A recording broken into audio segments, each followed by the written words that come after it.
ഈ ഘട്ടത്തിൽ ഉമ്മൻചാണ്ടിക്ക് ഒരു അക്കടി പറ്റി. ഉമ്മൻചാണ്ടി നീക്കത്തെ ഒന്ന് പ്രോത്സാഹിപ്പിച്ചു, RSS ശക്തിപ്പെടുന്ന നീക്കത്തെ. ഉമ്മൻചാണ്ടി ധരിച്ചത് എന്താ? SNDP ആകെ RSSന് കീഴിലാകുകയാണല്ലോ.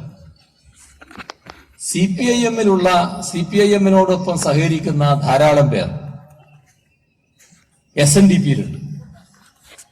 അപ്പൊ SNDP ആകെ RSSന് കീഴിലായാൽ CPIMന് നല്ല ക്ഷീണം സംഭവിക്കും. ആ തക്കത്തിന് നല്ല വിജയം നേടാം. ഇതായിരുന്നു ഉമ്മൻചാണ്ടിയുടെ പ്രതീക്ഷ.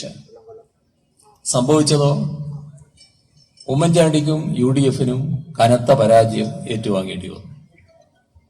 വിജയിച്ചതും മുന്നേറിയതും CPIMഉം LDFഉം. ഇതിന് കാരണം കേരളത്തിന്റെ മതനിരപേക്ഷ മനസ്സാണ്.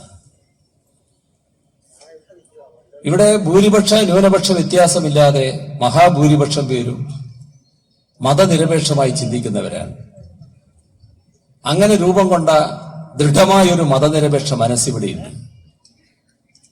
അവര് വർഗീയതയുടെ ആപത്ത് ശരിയായി തിരിച്ചറിഞ്ഞു. അതോടൊപ്പം വർഗീയതയോട് കള്ളക്കളി കളിക്കുന്നവരെയും തിരിച്ചറിഞ്ഞു. ഇതാണ് കേരളത്തിന്റെ മതനിരപേക്ഷത സംരക്ഷിക്കാൻ കഴിയുമെന്നതിന്റെ ഗ്യാരണ്ടി. എന്നാൽ ഞങ്ങൾക്ക് കേരളത്തിന്റെ മതനിരപേക്ഷ മനസ്സിനോട് ഒന്നുകൂടി ഓർമ്മിപ്പിക്കാനുണ്ട്. ഈ വർത്തമാന കാലഘട്ടം വർഗീയത കിടം നൽകാൻ ചിലർ ശ്രമിച്ചുകൊണ്ടിരിക്കുകയാണ്. അതിൽ ജാഗ്രത പാലിക്കുന്നില്ലെങ്കിൽ അപകടം സംഭവിക്കാം. ഇവിടെ കേരളത്തില് 70-ലധികം സീറ്റ് നേടുമെന്നായിരുന്നു കുമ്മനം രാജശേഖരൻ പ്രഖ്യാപിച്ചത്. അമിത്ഷാ ഇപ്പോ 10 പ്രധാന നേതാക്കള് 10 സീറ്റിൽ മത്സരിക്കുമെന്ന് പറഞ്ഞിട്ടുണ്ട്. എന്താ ഇങ്ങനൊരു മാറ്റത്തിന് കാരണം?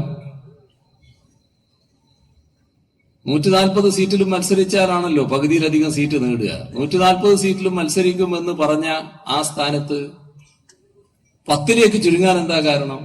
10 എന്നത് ഒരു പവിത്രതയുള്ള നമ്പറല്ല. 1 മുതൽ 10 വരെ എന്നാണ് അതിന്റെ അർത്ഥം. ഇതിനൊരു കാരണമുണ്ട്. RSS ഒരു കാര്യം തിരിച്ചറിഞ്ഞു. ഈ കേരളത്തില് ഒരു സീറ്റിൽ പോലും പച്ച തൊടില്ല എന്ന് കൃത്യമായിട്ട് അവർ തിരിച്ചറിഞ്ഞു. അപ്പൊ അവർക്ക് എങ്ങനെയെങ്കിലും ഒരു അക്കൗണ്ട് തുടങ്ങണം. പണ്ടേയുള്ള ഒരു ആഗ്രഹമാണത്. ആ അക്കൗണ്ട് തുടങ്ങണമെങ്കിൽ സ്വന്തം ശക്തി കൊണ്ട് കഴിയില്ല, പരസഹായം വേണം. നേരത്തെ അത്തരം ചില നീക്കങ്ങൾ നടന്നിരുന്നു. അപ്പൊ ഇവിടെ 2 കൂട്ടർ തുല്യ ദുഃഖിതരായി കിടക്കുന്നുണ്ട്. ഉമ്മൻചാണ്ടി എഴുന്നേൽക്കാൻ പറ്റാത്ത അവസ്ഥയിൽ കിടക്കുകയാണ്. അപ്പൊ എഴുന്നേൽക്കണമെങ്കിൽ തന്നെ പരസഹായം വേണം.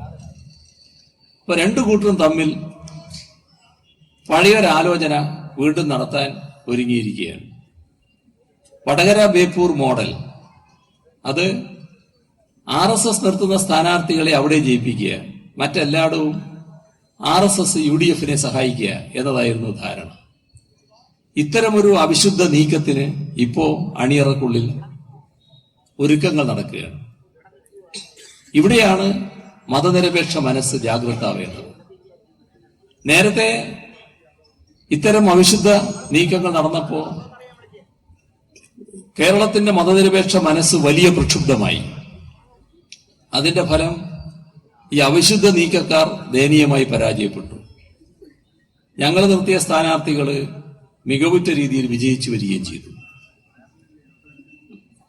കേരളത്തിൽ വർഗീയത ശക്തിപ്പെടുക, വർഗീയതക്കിടം കിട്ടുക എന്നതിനർത്ഥം കേരളത്തിന്റെ മതനിരപേക്ഷതക്ക് പോർലേൽക്കുക എന്നുള്ളതാണ്.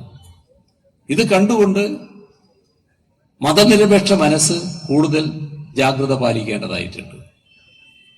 ഞങ്ങൾ ഈ എല്ലാ കാര്യങ്ങളും ഒന്നായി ചേർത്തുകൊണ്ടുള്ളൊരു മുദ്രാവാക്യമാണ് ഈ മാർച്ചിന്റെ ഭാഗമായി അവതരിപ്പിക്കുന്നത്. അതാണ് മതനിരപേക്ഷ അഴിമതി വിമുക്ത വികസിത കേരളം എന്നത്. നമുക്ക് നമ്മുടെ നാട് പ്രിയപ്പെട്ടതാണ്. ഈ നാടിനെ പുനർനിർമ്മിക്കാനാവണം. എല്ലാ പ്രാഭവത്തോടെയും നാടിനെ വീണ്ടെടുക്കാൻ നമുക്കാവണം. ഇതാണ് നവകേരള മാർച്ച് കേരളത്തിന് മുന്നിൽ ഉയർത്തുന്ന സന്ദേശം. ഇതിനായി, നാടിന്റെ പുനർനിർമ്മിതിക്കായി നാടിനെ സ്നേഹിക്കുന്ന, നാടിന്റെ ഭാവിയിൽ താല്പര്യമുള്ള മുഴുവൻ ആളുകളും സഹകരിക്കുക, പിന്താങ്ങുക. ഈ അഭ്യർത്ഥനയാണ് ജനങ്ങളുടെ മുന്നിൽ നവകേരള മാർച്ച് വെക്കുന്നത്. ഈ അഭ്യർത്ഥന സ്വീകരിച്ചാണ് ഇതിനകം ദശലക്ഷക്കണക്കിന് ആളുകൾ ഈ മാർച്ചിന്റെ ഭാഗമായി മാറിയിരിക്കുന്നത്. നിങ്ങൾ ഇവിടെ ഒരുക്കിയ ഗംഭീരമായ സ്വീകരണത്തിന് കൃതജ്ഞത രേഖപ്പെടുത്തിക്കൊണ്ട് അവസാനിപ്പിക്കുന്നു. നിങ്ങൾ തന്നെ അഭിവാദ്യം.